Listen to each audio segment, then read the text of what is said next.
Briefly, when it happens to you, it's a novel in stories, and it's about betrayal. Okay. That's pretty brief. Raymond Carver is the person that I think he really influenced me the most as a writer in terms of style. Even though I think my style is actually very different from his, but he was the first writer, I think, that just really made me want to write as a teenager.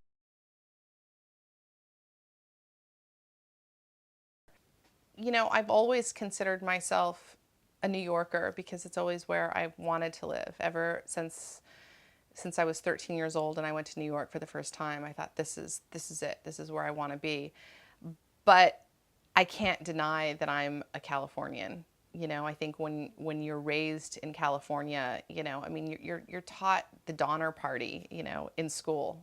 I don't think that they do that anywhere else. I mean, and I come from generations and generations and generations of Californians. So I think that there's just something in my blood. And when I started writing the stories, it started in California. And so because the cast of characters is pretty well connected, it just all ended up being in California.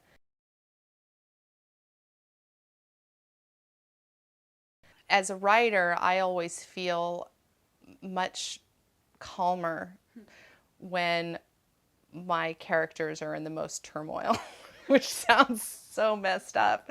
But if something's going on, if my characters are in pain, if they're suffering, I feel like I'm doing something right. It sounds really crazy, but I've never really been very good talking about the process of acting, and I don't know if I'm much better talking about the process of writing. But to me, they're very similar.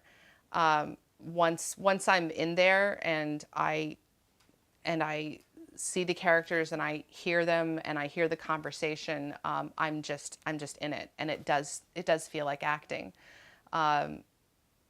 It would be really probably very embarrassing to watch a film of me actually writing, because I'm probably actually just acting out the characters, and I cry, which my husband gives me no end of grief for how much I cry over these characters. I mean, I just really get into it. But that, I'm probably not the only writer that does that.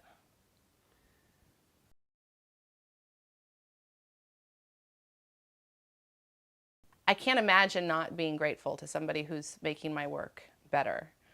Um, and I would say it's probably easier for me to take edits than direction. Having said that, though, being directed by somebody who is really, really good is fantastic. I mean, because it feels like a collaboration.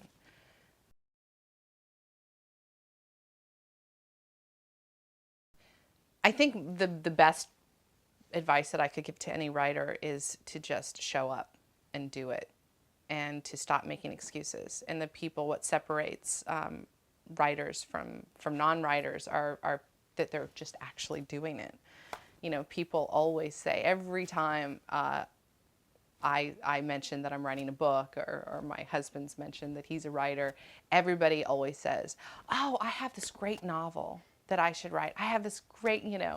And the difference is that you either sit and write it or you don't, and it's really, really hard. Really, it's one of the hardest things, I think, to sit down and write a novel. It's incredibly lonely. It's for me, I mean, I was full of doubt all the time. I mean, I would say that, 1 out of 7 days, I would say one day a week, I would think, yes, I'm doing this great. It's going to be fantastic. And every other day, I was just consumed with doubt. And it's a hard thing to do.